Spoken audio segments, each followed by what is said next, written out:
Okay, done with your present marking, all of you?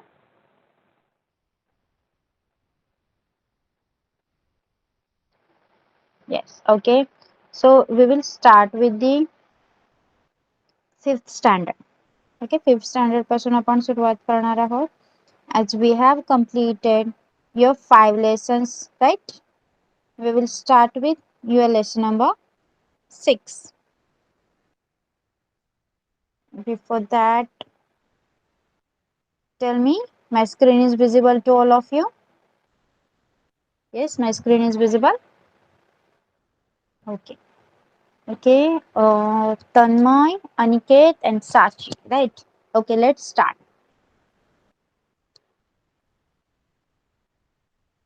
Rules are for everyone. Okay, so rules. See, rules म्हणजे काय? नियम, बरोबर? आता तुम्ही ऑनलाईन क्लासेस आपण जॉईन करतो. तुम्ही आता या लेक्चर साठी जॉईन होता. त्या अगोदर तुम्हाला काही रूल्स सांगितलेले आहेत की नाही?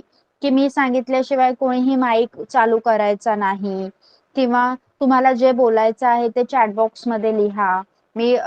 तुम्हाला माईक चालू करण्याच्या अगोदर तुम्ही मला चॅट बॉक्स मध्ये विचारा. कोणीही स्वतःचा कॅमेरा ऑन करायचा नाही मी सांगितल्याशिवाय. येस, हे सगळे काही रूल्स आहेत आपल्यासाठी, बरोबर?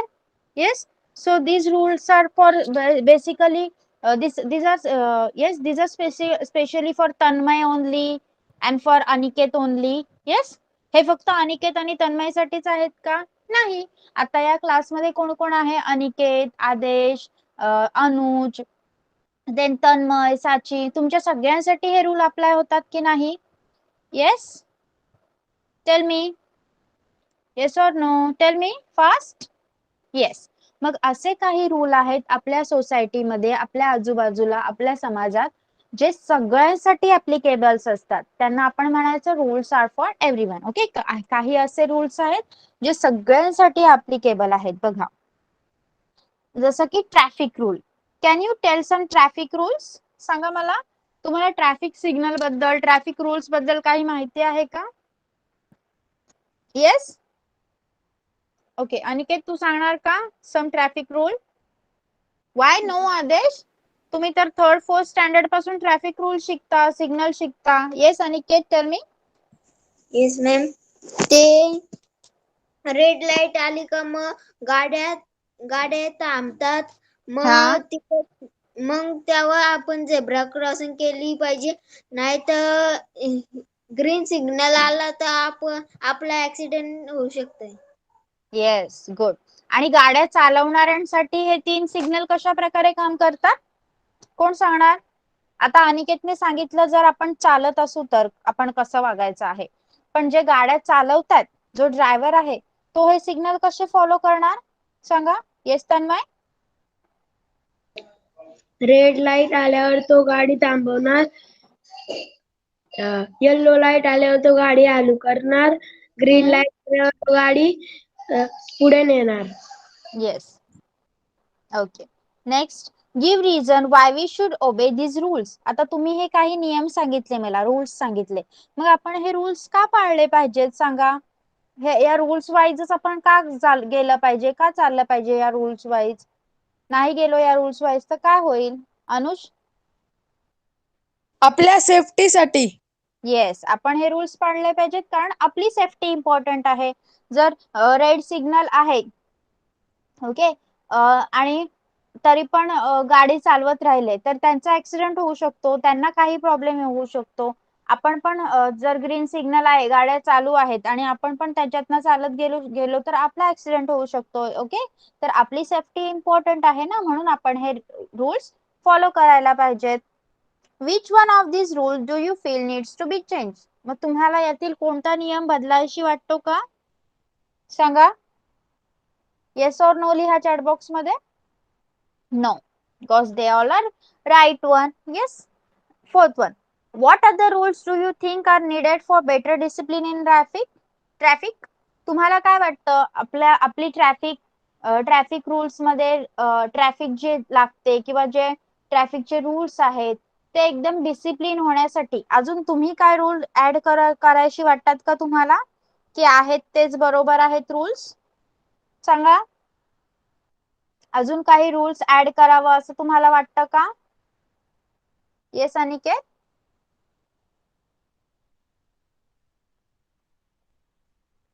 ओके ओके चला. We follow traffic rules so that traffic moves smoothly. बघा, आपण वाहतूक सुरळीत व्हावी, सुरळीत चालावी म्हणूनच काही नियम पाळतो की नाही. In the same way, there are rules of social life that tell us what each person should be doing. मग आपण हे जे रूल पाळतोय, ओके, हे जे काही रूल्स आहेत ट्रॅफिकचे, त्या ट्रॅफिकच्या रूल्स सोबतच असे पण काही रूल्स आहेत जे आपल्या सोशल लाईफ मध्ये खूप इम्पॉर्टंट आहेत. जसे ट्रॅफिकचे रूल सगळे लोक पाळतात, तसे असे काही नियम आहेत आपल्या सामाजिक जीवनामध्ये, ते आपलं सामाजिक जीवन सुरळीत चालण्यासाठी खूप इम्पॉर्टंट आहेत. मग ते कोणते आहेत बघा. Rules need to be made to specify each persons duties and responsibilities. नियम, रूल्स म्हणजे काय? नियम. नियम कशासाठी तयार करतात? प्रत्येकाची जबाबदारी काय आहे, प्रत्येकाची रिस्पॉन्सिबिलिटी जबाबदारी काय आहे, प्रत्येकाचं कर्तव्य, प्रत्येकाचे ड्युटीज काय आहेत हे समजण्यासाठी आपण रूल्स तयार करत असतो. If we follow the rules, our day-to-day life becomes disciplined.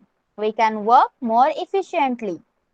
मग जे समाजाने तयार केलेले रूल्स आहेत, नियम आहेत, ते जर आपण फॉलो केले तर आपलं जे दैनंदिन जीवन आहे, रोजची जी लाईफ आहे, ती खूप शिस्तबद्ध होईल, शिस्तप्रिय होईल आणि त्यामुळे आपण खूप छान प्रकारे प्रत्येक गोष्ट एकदम छान करू शकतो, जास्त कार्यक्षमतेने करू शकतो. Okay. Rules are meant for everybody. पण हे नियम समाजातील प्रत्येक लोकांसाठी असायला पाहिजेत. हे नियम पाळताना कोणत्याही प्रकारचा भेदभाव नको. तो माणूस जास्त पैसेवाला आहे मग त्याच्यासाठी तो नियम नाही, हा माणूस कमी पैसे आहेत त्याच्याकडे मग त्याला हा नियम, त्याला ही शिक्षा व्हायला पाहिजे असं नाही. हे रूल्स सगळ्यांसाठी सेम असावेत. They apply equally to all. सर्वांना सारखेच हे नियम लागू होत असतात. No one is above the rules. कोणीही सॉरी या नियम जे रूल्स आहेत त्याच्यावरती कोणीही नसतं. Okay. Disobeying the rules lead to punishment. आणि या नियमांचं पालन न केल्यावर काय होते? पनिशमेंट मिळते, शिक्षा मिळते. There is no discrimination in the punishments for breaking the rules. मग हे नियम तोडताना कोणत्याही प्रकारचा भेदभाव केला जात नाही. In this way equality is the basis of rules. अशा प्रकारे समानताच काय आहे? रूल्सचा आधार आहे. Okay. Equality is the basis of rule. Changes in rules for the society. जे काही नियम आहेत त्यामध्ये कधी कधी समाजासाठी बदल केला जातो. कशा प्रकारे बघा. Our society works according to certain rules. आपण ज्या समाजात राहतो, ज्या लोकांसोबत राहतो, ते एकत्रितपणे आपण सगळ्याला काय म्हणतो? सामाजिक जीवन म्हणतो. बरोबर. सोसायटी. मग आपली जी सोसायटी आहे, आपलं जे सामाजिक जीवन आहे त्याच्यासाठी काहीतरी रूल्स स्पेसिफाय केलेले आहेत की नाही? काहीतरी नियमांच्या आधारावरच आपण राहत असतो, जगत असतो. We make the rules our self. मग हे नियम कोण तयार करतं? रूल्स कोण बनवतं? आपणच बनवतो. Okay. We follow these rules because they are meant for the common good. आणि ते नियम बनवून आपण ते फॉलो का करतो?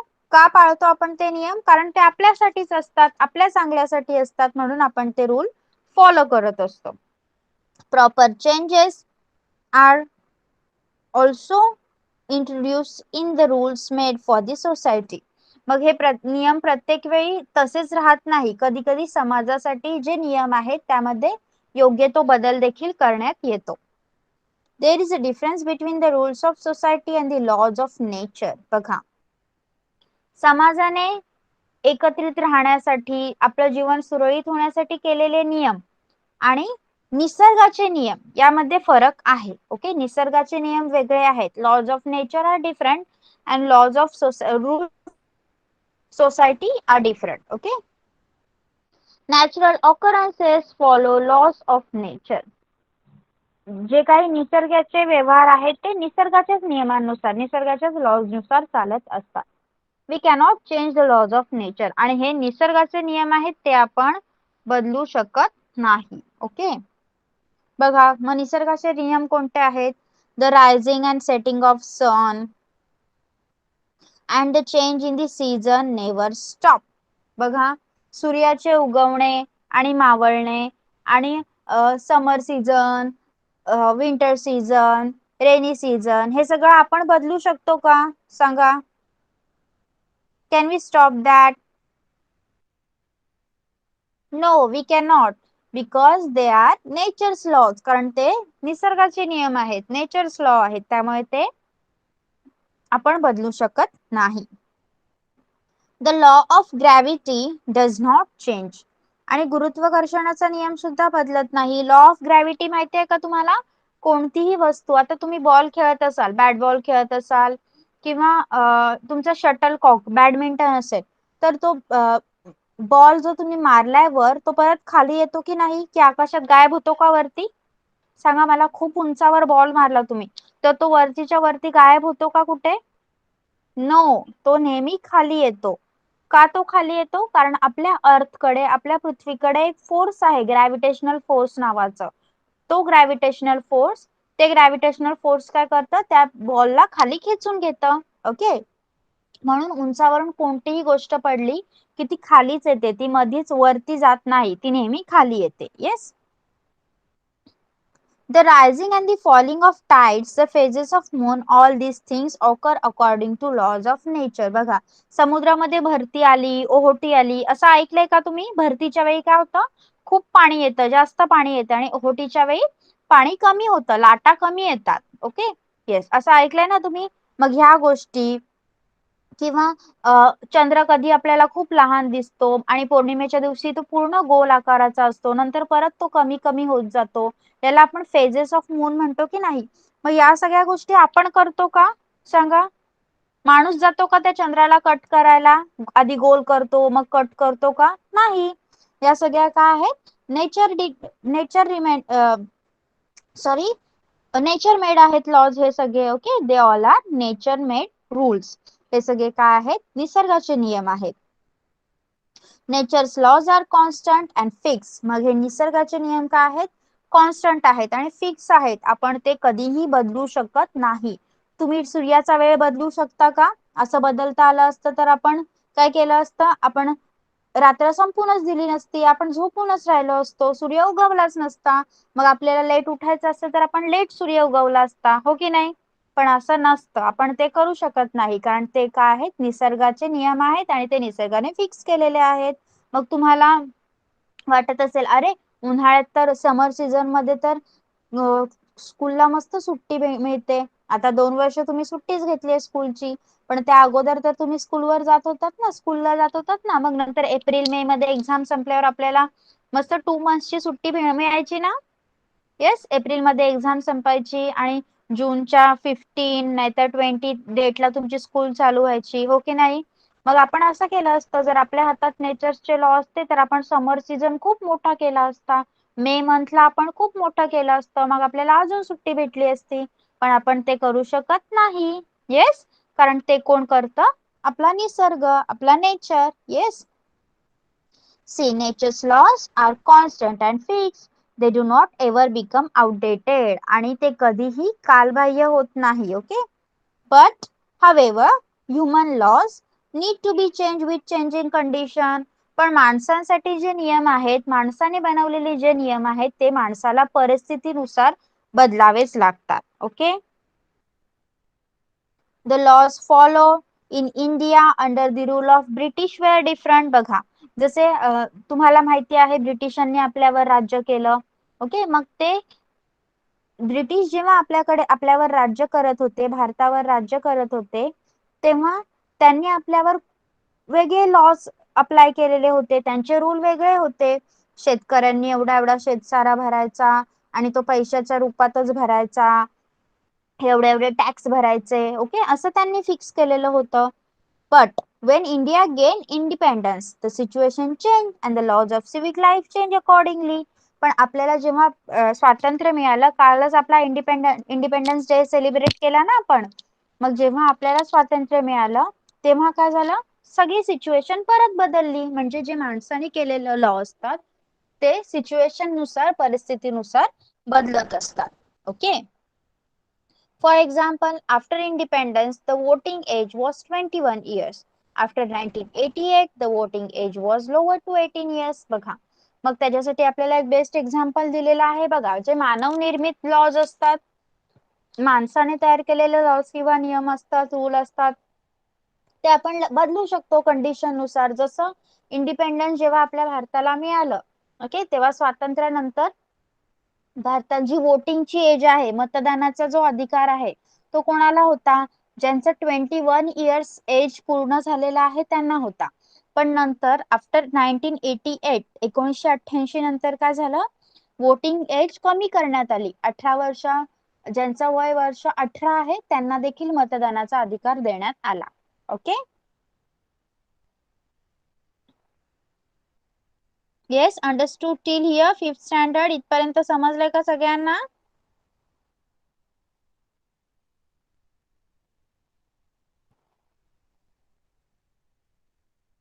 See, ask your parents and grandparents what rules were followed during their time at school. बघा, आता इथे काय सांगितलंय? तुमच्या पालकांना किंवा आजी आजोबांना विचारायचं आहे की त्यांच्या वेळी त्यांच्या शाळेत कोणकोणते रूल होते. Make 3 column, 1 each for yourself, your parent and grandparent. मग 3 कॉलम बनवायचे तुमच्या बुक मध्ये, एक तुमच्यासाठी, एक तुमच्या पॅरेंट्स साठी आणि एक तुमच्या ग्रँड पॅरेंट्स साठी, आजी आजोबांसाठी. Enter the school rules related information in each column and compare it. Discuss which rules have changed and which have not. बघा, मग काही मग तुम्ही असं बघू शकता की तुम्ही तुमच्या कॉलम मध्ये लिहायचं आहे की तुमच्या शाळेचे, तुमच्या स्कूलचे काय रूल्स आहेत, काय नियम आहेत. मम्मी पप्पांना विचारून एका कॉलम मध्ये त्यांच्या शाळेचे, स्कूलचे काय नियम होते ते लिहायचे आहेत, आणि आजी आजोबांना विचारून त्यांच्या शाळेचे काय नियम होते ते लिहायचे आहेत. ओके. सांगा मला तुमच्या शाळेचा एक एक रूल सांगा. सांगाल का तुम्ही? येस, एक एक रूल कोण सांगणार? Okay. Yes Aniket. Ma'am, time काय आहे टाइम रिलेटेड रूल? मराठीमध्ये सांग मला. 12 PM to 5 PM. नाही, रूल म्हणजे काय? आता तू टाइम सांगितलंस, मग 12च्या अगोदरच स्कूलमध्ये गेलं पाहिजे, त्यानंतर स्कूलमध्ये एंट्री दिली जाणार नाही, याला रूल म्हणतात. ओके. अजून काही रूल? अजून काही कोण सांगणार? Yes, Tanmay.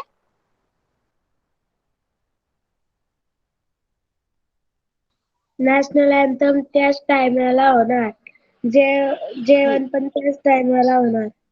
Yes, very good. Aniket, अजून सांगणार का तू काही? येस मॅम, जेवता वेळी हात धुवायचं, नंतर जेवायला बसायचं. ओके. आणि एक इम्पॉर्टंट गोष्ट आहे युनिफॉर्म. येस, युनिफॉर्म कंपल्सरी असतो ना तुम्हाला. ID card and uniform. Yes, okay, good. See, always remember, boys and girls or men and women are equal. They must get the same opportunities for development. नेहमी लक्षात काय ठेवायचं आहे? मुलगा मुलगी किंवा स्त्री पुरुष हे काय आहेत? समान आहेत, आणि कोणत्याही प्रकारचा डेव्हलपमेंटची अपॉर्च्युनिटी ही सगळ्यांना मिळालीच पाहिजे. Okay. Yes. Okay. Next topic will be dealing with in a next lecture. इथपर्यंत सगळ्यांना समजलंय का 5th स्टँडर्ड? रूल्स बद्दल आपण आज काय काय शिकलो ते समजलंय का 5th स्टँडर्ड? सांगा. Let me know in the chat box. Okay. What about you, साची? You are not answering any question. Why? What happened? Do you understood or not? साची, समजलंय का तुला मी काय शिकवलंय ते? Okay. So you have to give answers also. Okay. तू पण answer द्यायचं ट्राय करायचं आहे. आता लक्ष द्या, आपण आता 6th स्टँडर्ड साठी डिझास्टर मॅनेजमेंट हा लेसन पाहत होतो. येस, तुम्ही खूप सगळ्यांनी त्यामध्ये इंटरेस्ट घेतलेला आहे. येस, तर आता आपण पाहूया परत एकदा, कंटिन्यू करूया तो. आपण लास्ट लेक्चरला काय बघितलेलं की डिझास्टर, कोणत्याही प्रकारचं डिझास्टर झालं तर तुम्ही ambulance, police control room, then fire brigade, okay, या ठिकाणी कॉल करू शकता. येस, डिझास्टर मॅनेजमेंटसाठी 108 हा नंबर आहे. ॲम्ब्युलन्ससाठी तुम्हाला जर इमर्जन्सी मध्ये ॲम्ब्युलन्स लागली तर तुम्ही 102 वर कॉल करू शकता. फायर ब्रिगेड, कुठे आग लागली, कोणी वर एकदम उंच जागेवर अडकलं आहे, बिल्डिंग वर अडकलं आहे, तर त्यासाठी तुम्ही फायर ब्रिगेडला 101 वर कॉल करू शकता. आणि कोणत्याही प्रकारचं क्राईम झालं, तुम्हाला कोणत्याही प्रकारची मदत पाहिजे तर तुम्ही 100 नंबरवर पोलीस कंट्रोल रूमला कॉल करू शकता. येस, हे सगळं आपण लास्ट लेक्चरला पाहिलं होतं. ओके, आता तरी सुद्धा या गोष्टी झाल्या, काय करायचं आपण? बघा, जर तुम्ही काळजी घेताय आणि या गोष्टी होतायत तर आपण त्या गोष्टी होण्या अगोदर पण काही गोष्ट करू शकतो की नाही? रिमेडियल अँड प्रिव्हेंटिव्ह मेजर, बघा काय करू शकतो आपण, उपाययोजना काय करू शकतो यांच्यावर बघा. Let us see what precautions we can take before or in the event of a natural or man-made disaster. बघा, मानव निर्मित आणि निसर्ग निर्मित, नॅचरल किंवा मॅन मेड डिझास्टर, उद्भवण्याच्या अगोदर किंवा उद्भवली झाले, हे कोणते यापैकी कोणतं तरी डिझास्टर झालं किंवा होणार आहे अशी माहिती आहे तुमच्याकडे, तर तुम्ही काय करू शकता पहा. Keep watching TV and radio news and bulletins. बघा, रेडिओ आणि टीव्ही वरील बातम्यांकडे सतत लक्ष ठेवायचं आहे. तिथे सांगण्यात येतं की इथला भाग आता बुडणार आहे, पाणी इथपर्यंत पोहोचलं आहे, तुम्ही हा भाग सोडून दुसरीकडे जायचं आहे. ओके, अशा प्रकारच्या न्यूज रेडिओ आणि टीव्हीच्या मार्फत लोकांना पुरवल्या जातात. Use battery operated radios and mobiles. Mobiles, आत्ताचे आपले मोबाईल्स तर बॅटरी ऑपरेटेडच आहेत, त्यामुळे ते आपले चार्ज असतात. पण अगोदर काय असायचं, सॉरी, मोबाईलच्या अगोदर काय असायचं, टेलिफोन असायचा. आणि हा टेलिफोन काय व्हायचा, असं काही आपत्ती आली की बंद व्हायचा. बघा, टेलिफोनसाठी काय असायचं, त्याचा एक पोल असायचा आणि त्यामधून आपल्याला वायर यायची आपल्या घरामध्ये. ओके, पण मग कधी कधी ती वायर कट व्हायची किंवा भिजून जायची पाण्यामध्ये. भरपूर पाऊस किंवा पूर आला तर मग ती भिजून जाणार. अर्थक्वेक आला, आग लागली तर ती कट होणार. मग त्यामुळे काय व्हायचं, आपलं कनेक्शन कट होऊन जायचं आणि आपण कोणाला हेल्पसाठी बोलवू शकत नव्हतो. पण आता आपल्याकडे मोबाईल आलेत, मग आपले मोबाईल फुल्ली चार्ज ठेवायचे आहेत. Heed the warnings issued by meteorological department carefully. हवामान खात्याने ज्या काही तुम्हाला सूचना दिल्या आहेत त्या एकदम नीट, शांतपणे आणि काळजीपूर्वक ऐकायच्या आहेत. Use the website www.imd.gov.in. आणि तुम्ही या वेबसाईटचा वापर करायचा आहे. या वेबसाईटवर तुम्हाला या डिझास्टरशी रिलेटेड हवी असलेली माहिती मिळवू शकता. Okay, landslides occur in a hilly areas due to the cloud burst or heavy rains. On such occasion, do not take shelter at the foot of a hill. मग अशी अवस्था झाली, खूप पाऊस पडतो आणि तुम्ही कुठेतरी जात आहात. ओके, मग तुम्हाला माहिती आहे का, जी लँडस्लाइड होते, आता आपण बघितले ना, दरडी कोसळतात सगळीकडे, दरड कोसळते. तळई या ठिकाणी झालेला आहे मागच्या महिन्यात कोकणामध्ये. येस, पाहिले ना तुम्ही न्यूज.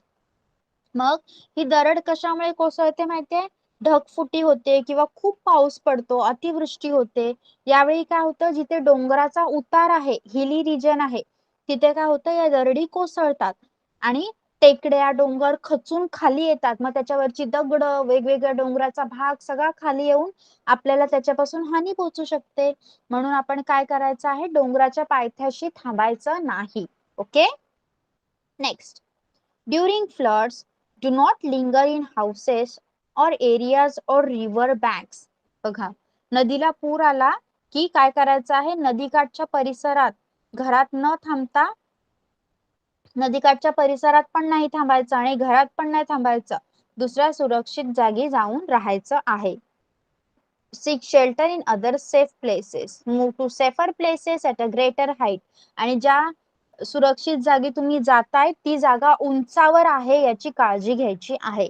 उंचावर का जायचं आहे सांगा, जिथे तुम्ही जाणार ती जागा उंचावर असावी असं का सांगितलं आहे इथे?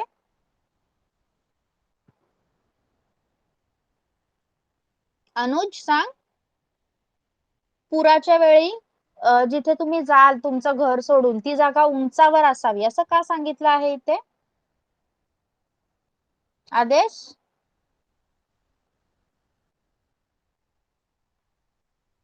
Yes teacher. हा सांग अनुज. पूर आला तर तुम्ही सेफ जागेवर जायचं आहे पण ती सेफ जागा उंचावर असावी असं का सांगितलं आहे इथे? कारण तिथे पाणी पोचत नाही. Yes good. Do not step into the water, current or drive a vehicle into them. मग जे वाहतं पाणी आहे त्या वाहत्या पाण्यात उतरायचं नाही किंवा त्या पाण्यात तुमची गाडी वगैरे सुद्धा चालवून न्यायची नाही कारण तुम्ही त्या प्रवाहासोबत वाहून जाऊ शकता, तुमचं वाहन वाहून जाऊ शकतं आणि त्या वाहनासोबत तुम्ही देखील वाहून जाऊ शकता. During an earthquake, road splits open. The ground cracks, railway tracks get uprooted. Hence, when moving from one place to another, ensure that road is safe further on. बघा आता इथपर्यंत आता आपण पुराबद्दल पाहत होतो. मग अर्थक्वेक आला, भूकंप झाला तर काय होतं बघा. भूकंपामध्ये तुम्हाला माहिती आहे का रस्त्यात डायरेक्ट भेग पडते, रस्त्याचे 2 भाग होऊन जातात. येस, आणि जमिनीला भेगा पडायला सुरुवात होते. जे रेल्वेचे रूळ असतात ते उखडले जातात आणि त्यामुळे काय करायचं आहे आपण एका ठिकाणावरून दुसऱ्या ठिकाणी जाताना नक्की पुढचा रस्ता व्यवस्थित आहे का, पुढच्या रस्त्याला भेग तर नाही ना पडली, तिथे जमिनीला भेगा तर नाही ना गेल्यात, हे सगळं आधीच पाहायचं आहे. Okay. Take shelter in relief camp as they provide medicine, food packet, drinking water, first aid, etc. मग अशा वेळी काय करायचं आहे, जेव्हा तुम्हाला डिझास्टरच्या वेळी घर सोडावं लागत असेल तुमचं, त्यावेळी काय करायचं आहे, मदत केंद्र किंवा छावणीचा आसरा घ्यायचा आहे आणि ज्यामुळे काय होणार आहे, औषधे किंवा फूड पॅकेट्स, अन्न असलेली पॅकेट्स, पाणी, प्रथमोपचार या सगळ्या मदती तुम्हाला त्या रिलीफ कॅम्प मध्ये, मदत केंद्रामध्ये लगेच अवेलेबल होऊ शकते. To get protection from fire, use fire extinguisher in public places like school, hospital, railway station, etc. मग आता अजून एक डिझास्टर आहे, आग लागणे. ओके. जर आग लागली तर काय करायचं आहे बघा, तुम्ही असं फायर एक्सटिंग्विशर तुमच्या स्कूलमध्ये वगैरे पाहिलंय का? सांगा. Have you seen a fire extinguisher like this? असा रेड कलरचा सिलेंडर असतो तो पाहिलाय का तुम्ही? येस. ओके. मग फायर एक्सटिंग्विशरचा वापर करायचा आहे. फायर एक्सटिंग्विशर मध्ये जेव्हा आपण तो प्रेस करतो त्यातून एक गॅस बाहेर निघतो आणि तो ही आग विझवण्याला मदत करतो. ओके. बघा भूकंप आला आहे तर तो माणूस काय केलाय, एका टेबलच्या खाली बसलेला आहे. ओके. नाव फर्स्ट एड. आता तुम्हाला या सगळ्या कंडिशन मध्ये काही लागलं असेल, ओके, तर काय करायचं बघा. In day-to-day life, sometimes we have to face disasters or accidents of varying proportion. On such occasions, it is necessary to give some immediate aid even before medical treatment becomes available. बघा दररोजच्या जीवनात काय होतं, आपल्याला वेगवेगळ्या आपत्तींना समोर जावं लागतं. काही आपत्ती लहान असतात जसं सुरीने बोट कापणे, ओके, सायकल वरून पडणे, तर काही मोठ्या असतात, हात मोडणे, पाय मुरगळणे. अचानक उद्भवलेल्या आपत्तींवर वैद्यकीय उपचार मिळण्यापूर्वी तात्काळ उपाययोजना होणे गरजेचं असतं. मग आता जर तुमचा हात मोडला आहे आणि तुम्ही घरातच आहात, मग डॉक्टरकडे जाण्या अगोदर पण काहीतरी आपण केलं पाहिजे ना त्याच्यावर. येस, फर्स्ट एड केलं पाहिजे. मग बघा काही गोष्टी आहेत, जर तुम्हाला जळलेला आहे, हात भाजलाय किंवा काही भाजलेला आहे तर काय करू शकता ते पाहूया आपण. ओके. वेगवेगळ्या अशा आपत्ती ज्यामध्ये तुम्ही घरी कोणत्या उपाययोजना करू शकता ते पाहूया. Before that, Antara, why you have join now? एवढा लेट का जॉईन केलंस तू? येस अंतरा. टीचर मला नेटवर्क नव्हता. अर्धा तास नेटवर्क नव्हता तुला? लवकर जॉईन करायचं ट्राय करायचं आहे. Okay, next. आता तुम्ही काय काय करू शकता बघा. पहिली कंडिशन आहे एक्सटर्नल ब्लिडिंग. ओके, जर रक्तस्राव होत असेल, काही लागलंय, ओके, आणि रक्त येत असेल भरपूर, तर काय करायचं आहे? If a person is bleeding, first make him sit or lie down comfortably. Okay, ज्याच्या बॉडी मधून कोणत्याही पार्ट मधून ज्या व्यक्तीच्या रक्त येत आहे असं आपल्याला आढळलं, तर त्याला काय करायचं आहे? त्याला आराम वाटेल अशा पद्धतीने बसून द्यायचं आहे किंवा झोपवायचं आहे. Keep the bleeding part of the body above the level of the heart and clean it with water. आणि बॉडीच्या ज्या पार्ट मधून रक्तस्राव होतोय तो अवयव काय करायचा आहे? हृदयापेक्षा उंच ठेवायचा आहे आणि जखम त्या पाण्याने स्वच्छ करून द्यायची आहे. Okay, understood about external bleeding? बाह्य रक्तस्राव होत असेल तर काय करणार, समजलं तुम्हाला? Yes, okay, next. Burns and scars, भाजणे किंवा पोळणे. भाजलं पोळलं तर काय करायचं बघा. मायनर बर्न्स, जर किरकोळ भाजलं आहे तर काय करायचं? The injured part should be washed with water और हेल्ड अंडर वॉटर. जसं की तुम्हाला कशाचा तरी चटका लागला, ओके, तर काय करायचं आहे? जखम झालेला भाग पाण्याने धुवायचा आहे किंवा पाण्यात बुडवून ठेवायचा आहे, त्यामुळे तुम्हाला थंड वाटेल. Give the victim water to drink. ज्याचं बोट भाजलं आहे किंवा ज्याला कुठेही भाजलं आहे त्या व्यक्तीला पिण्यासाठी पाणी द्यायचं आहे. Clean the wound using a cotton swab soaked in an antiseptic solution. बघा, कपडा भिजवायचा आहे कशात? Antiseptic solution like Dettol, Savlon मध्ये, आणि जी जखम हलक्या हाताने पुसून घ्यायची आहे. Do not apply oily ointments. तेलकट मलम या जखमेवर लावायचा नाही. Cover wounds using dry dressings. जखम काय करायची आहे? कोरड्या ड्रेसिंगने झाकून घ्यायची आहे. ओके, जर कमी भाजला असेल तरच. आता जास्त भाजला असेल तर काय करायचं आहे बघा. सिरियस बर्न्स, ओके, एकदम गंभीर भाजला असेल तर गिव्ह इमोशनल सपोर्ट. पहिल्यांदा काय करायचं आहे? मानसिक आधार द्यायचा आहे. कारण जेव्हा आपल्याला भाजतं तेव्हा आपल्याला ही भीती असते ना, अरे मी आता नंतर कशी दिसेन, कसा दिसेन, काय होईल, माझी स्किन तर आता भाजली, मी काय करू आता, डॉक्टर काय करणार, आता मी जगणार की नाही. ओके, असे सगळे प्रश्न पडतात की नाही भाजलेल्या व्यक्तीला. मग त्या व्यक्तीला काय करायचं आहे? पहिल्यांदा इमोशनल सपोर्ट म्हणजे मानसिक आधार द्यायचा आहे की तू बरा होणार आहेस, आपण डॉक्टरकडे जाणार आहोत, हे सगळं नीट होऊन जाईल, असा मानसिक आधार द्यायचा आहे. Cover the wounds with sterilise cloth. Okay, my voice is breaking. Yes, please everyone confirm my voice is breaking.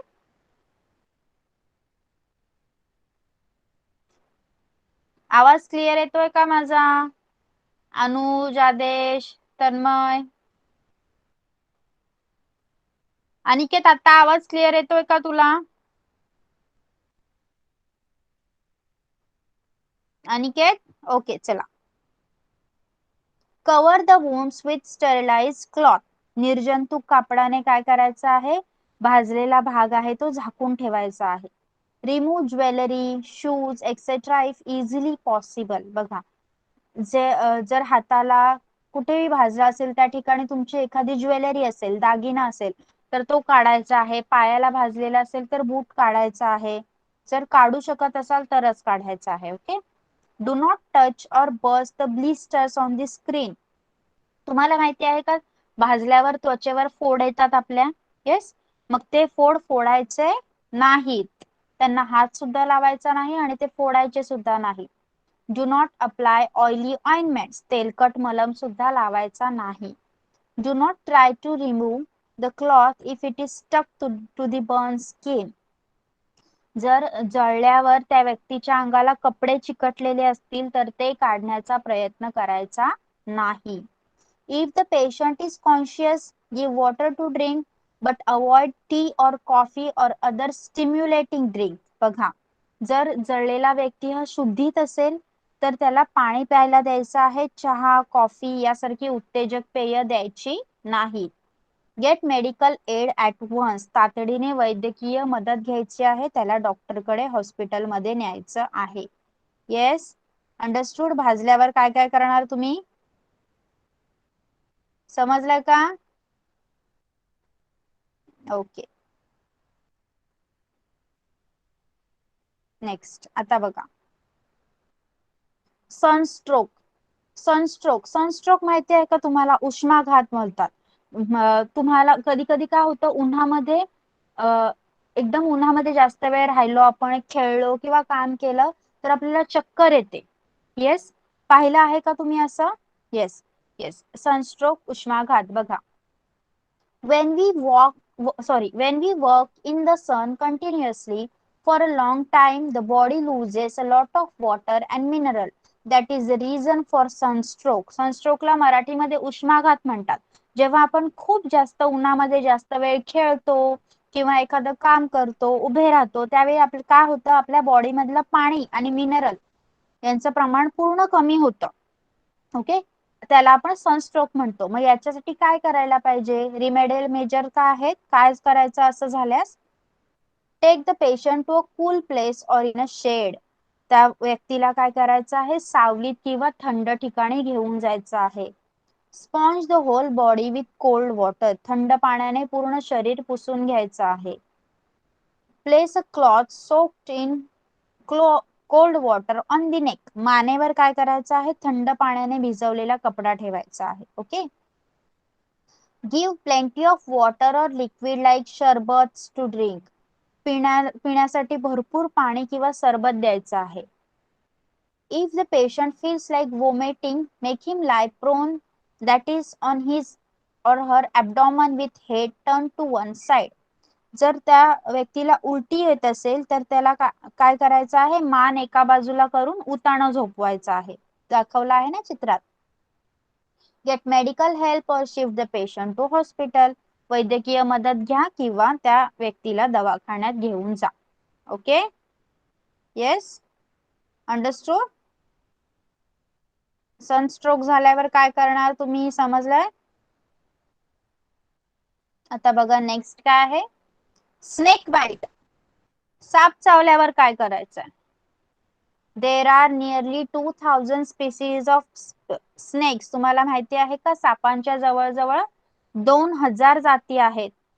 Of these only a few like cobras, crets, vipers and sea snakes are poisonous. पण यापैकी नाग, मण्यार, घोणस, समुद्र साप आणि अजून काही थोड्या सापांच्या जाती आहेत त्या विषारी आहेत. Okay, therefore all snake bites are not fatal. म्हणून प्रत्येक सर्पदंशात काय होतं, माणूस मरतोच असं नाही. However, fear causes severe psychological shock which can result in death. पण मनुष्य काय करतो, साप चावला या गोष्टीनेच घाबरून जातो आणि त्याला मानसिक धक्का बसतो आणि काळजी न घेतल्यामुळे तो मरून जातो. If you come across a snake, contact a sarpamitra rather than killing the snake at once. साप आढळला की त्याला लगेच न मारता तुम्ही सर्पमित्रांशी संपर्क करायचा आहे. सर्पमित्र काय करतात, येऊन त्या सापाला पकडतात आणि त्याला त्याच्या योग्य ठिकाणी पोहोचवतात. ओके, पण साप चावलाच तर काय करायचं बघा. What are the remedial measures? Wash the wound with water. जखम पाण्याने धुवायची आहे. Okay, give emotional support to the patient. ज्याला साप चावला आहे त्याला इमोशनल सपोर्ट द्या. घाबरू नकोस, काही नाही होणार असं. Okay, tie cloth tightly above the wound. जिथे साप चावलाय त्या जखमेच्या वरच्या बाजूला कापडाने घट्ट बांधायचं आहे. बघा अशा प्रकारे. ओके, का असं करण्यात येतं सांगा? का बांधायचं? साप चावला असेल त्याच्या वरच्या ठिकाणी कापडाने घट्ट का बांधून ठेवायचं? कारण त्याचा विष वरती चढायला नाही पाहिजे. Okay, yes. Get immediate medical help. आणि ह्याच्यावरच थांबायचं नाही, डॉक्टरकडे जायचं आहे आणि डॉक्टरची मदत घ्यायची आहे. Okay, next, dog bite. कुत्रा चावल्यावर काय करायचं बघा. In a dog bite, there is a risk of infection through the blood. Hence, first aid and medical help are necessary. बघा, कुत्रा चावल्यामुळे काय होतं, माणसाच्या शरीरातील जे रक्त आहे ते रक्तात मध्ये इन्फेक्शन होण्याचा खूप धोका असतो. म्हणून काय करायचं आहे, वैद्यकीय मदतीची आणि प्रथम उपचाराची खूप आवश्यकता असते अशा वेळी. मग रिमेडियल मेजर्स काय आहेत, कुत्रा चावल्यास आपण काय करायचं? Wash the wound with a solution of potassium permanganate or other antiseptic. Potassium परमॅग्नेटच्या पाण्याने किंवा कोणत्याही प्रकारच्या अँटीसेप्टिक सॅव्लॉन डेटॉलच्या पाण्याने ती जखम धुवून काढायची आहे. Cover the wound with a clean and dry cloth. जखमेवर कोरडं कापड ठेवायचं आहे. Get a doctor's help and injection of anti rabies vaccine. डॉक्टरकडे जायचं आहे, डॉक्टरकडनं उपचार घ्यायचे आहेत आणि अँटी रेबीजचं इंजेक्शन घ्यायचं आहे. Okay, yes, understood. what we have learned, a sudden calamity is known as disaster. अचानक उद्भवलेली समस्या म्हणजेच आपत्ती. Disaster can be man made और नॅचरल. मग ही आपत्ती मानव निर्मित असू शकते किंवा निसर्ग निर्मित सुद्धा असू शकते. Alertness and immediate action are necessary on such occasion. आपण जागरूक असणे आणि त्या गोष्टीला तात्काळ प्रतिसाद देणे हे त्यावेळी खूप आवश्यक असतं. Effective disaster management and use of remedial measures can help reduce the losses. आपत्ती व्यवस्थापन करणे आणि वेगवेगळ्या उपाययोजना करणे यामुळे जी होणारी हानी आहे ती कमी होते. Every person should know about safety precautions and first aid. दक्षतेची आणि प्रथमोपचाराची माहिती ही प्रत्येकासाठी खूप गरजेची आहे. Okay, yes, okay, we will take your question answer in the next session. Okay, next लेक्चरला आपण तुमचे क्वेश्चन आन्सर्स घेणार आहोत. तर आज आपण काय काय शिकलो, त्यामध्ये कोणाला काही डाऊट आहे का? येस, 5th स्टँडर्ड साठी आपण रूल्स फॉर एव्हरीवन हा लेसन स्टार्ट केला. त्या लेसनचा काही पार्ट आपण शिकलो. अँड 6th स्टँडर्ड साठी आपण तुमचा लेसन डिझास्टर मॅनेजमेंट कंप्लीट केला. कोणाला काही डाऊट आहे का, विचारा असेल तर. येस, ओके, मग आज आपण इथेच थांबूया. येस, आज आपण इथेच थांबूया आणि जे काही क्वेश्चन आहेत 6th स्टँडर्डचे ते तुमचे नेक्स्ट लेक्चरला घेतले जातील. Okay, till then bye bye everyone. आजचा होमवर्क आहे तो तुमच्या ग्रुपवर सॉरी तुमच्या गुगल क्लासरूमवर अपलोड केला जाईल. Okay, bye bye. Bye teacher, take bye care. Bye. Ma'am. Bye bye, thank you, bye.